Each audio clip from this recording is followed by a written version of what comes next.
একটা বুয়েট থেকে স্টুডেন্ট, তার মার্কেট রেট চলে 40,000 টাকা, ডাবি থেকে বের হলে 30,000 টাকা মার্কেটে। প্রাইভেটের পোলাপেন তো চাকরি করতে তাদের আবার রেট ধরায় দিছে হলো 30,000 টাকা স্যালারি। তাহলে আপনি দেখেন একটা বুয়েটে কত কষ্ট করে কোচিং সেন্টার থেকে পার করে পড়ায়া তার হলো স্যালারি দেয় হলো 40,000 টাকা। আপনি মার্কেটে খোঁজ নেন, এর উপরে হলো স্টার্টিং স্যালারি পায় না। এবং মেকানিক্যাল ইঞ্জিনিয়ারিং পড়েন, বুয়েটে ভালো ভালো সাবজেক্টে পড়েন, অথবা আপনি ঢাকা মেডিকেলও পড়েন, ঢাকা ইউনিভার্সিটিতে পড়েন, তার মার্কেট রেটে ওইভাবে হলো সে পাচ্ছে না, এবং তার ইনোভেশনের জায়গা হলো তাকে সরকার ইউজ করতে পারছে না। যদি এই অবস্থা আমাদের হয়, অর্থাৎ আমরা জাস্ট লেবারে থেকে গেলাম, দাসী থেকে গেলাম, লেবার থেকে আমরা যদি নতুন করে স্কিলড হয়ে উঠে কোনো একটা জায়গায় সরকারও ব্যবস্থা করছে না, কোনো জায়গায় কিছু ব্যবস্থা করছে না, তো সেই জায়গাটা আমরা ইয়াং জেনারেশন কিন্তু কষ্ট করতেছি। কম টাকায় যেই টাকাটা আমরা স্যালারি নিচ্ছি, আমাদের যারা চাকরিতে ঢুকে, এই টাকা দিয়ে কিন্তু বউ চালানোর মতন কিন্তু এই জেনারেশনের সামর্থ্য নাই। একটা ফ্ল্যাট ভাড়া এবং আপনি বউ আর বাচ্চা নেওয়ার চিন্তা করা যে স্যালারিতে এটা সম্ভব না। বাট আমরা কিন্তু তারপরও কাজটা করে যাচ্ছে আমরা ইয়াং জেনারেশন। কেন? দেশের দিকে তাকিয়ে, ঠিক আছে দেশের মধ্যে থাকি, দেশের মধ্যে কাজ করে যাই। ব্যবসায়ীরা এখানে সুযোগ সুবিধা নিচ্ছে, যাক কলুর বলত্রে পাইছে, কিছু কাজ করায়নি, ওকে বইটা পড়ছে নাকি কোথায় পড়ছে এটা আমার দেখার দরকার নেই।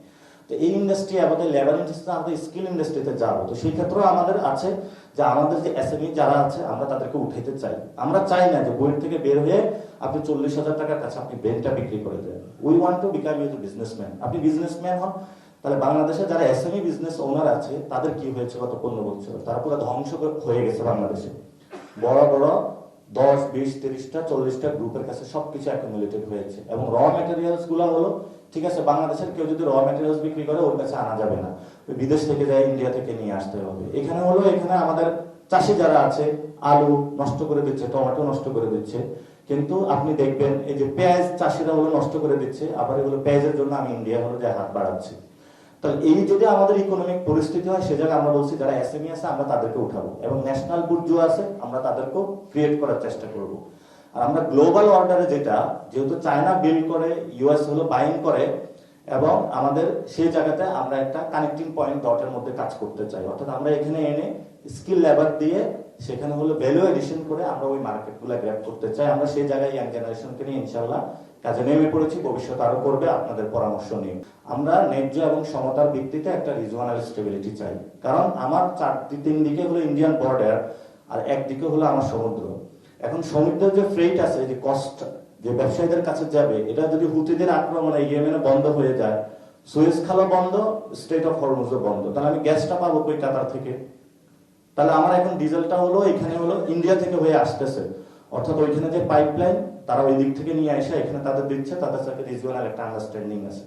ওইদিকে যদি আমি করতে চাই, আমার হলো ফ্রেটগুলো পাঠানোর জন্য বা জাহাজগুলো পাঠানোর জন্য হলো আপনার ইয়েমেনের ওইদিকে হলো আমরা প্রবলেমে পড়তেছি। আপনারা দেখেছেন শুধু এই ক্রাইসিস না, কয়েকদিন আগেও কিন্তু হলো সি মেরিটাইম ইন্ডাস্ট্রিতে এই ক্রাইসিস হয়েছিল, এবং ওই সি মেরিটাইম যে ইন্ডাস্ট্রি আছে সেখানেও আমাদের অনেকগুলো প্রবলেম আছে, কারণ আমরা বে অফ বেঙ্গল থেকে বের হয়ে তো আর সাগরে বের হইতে পারবো না, কারণ এখানে ইন্ডিয়ান ওশন আছে, সে যদি আমাকে অ্যাক্সেস না দেয় আমি কিন্তু যাইতে পারবো না, কারণ আমি ল্যান্ডও যাইতে পারতেছি না। তো আমরা যেটা ইনশাল্লাহ ভবিষ্যতে করব, আমরা সাউথ এশিয়ান কানেক্টিভিটিটা কাজে লাগিয়ে আমরা চাই বঙ্গোপসাগরে হলো ওপেন করে দেওয়ার জন্য।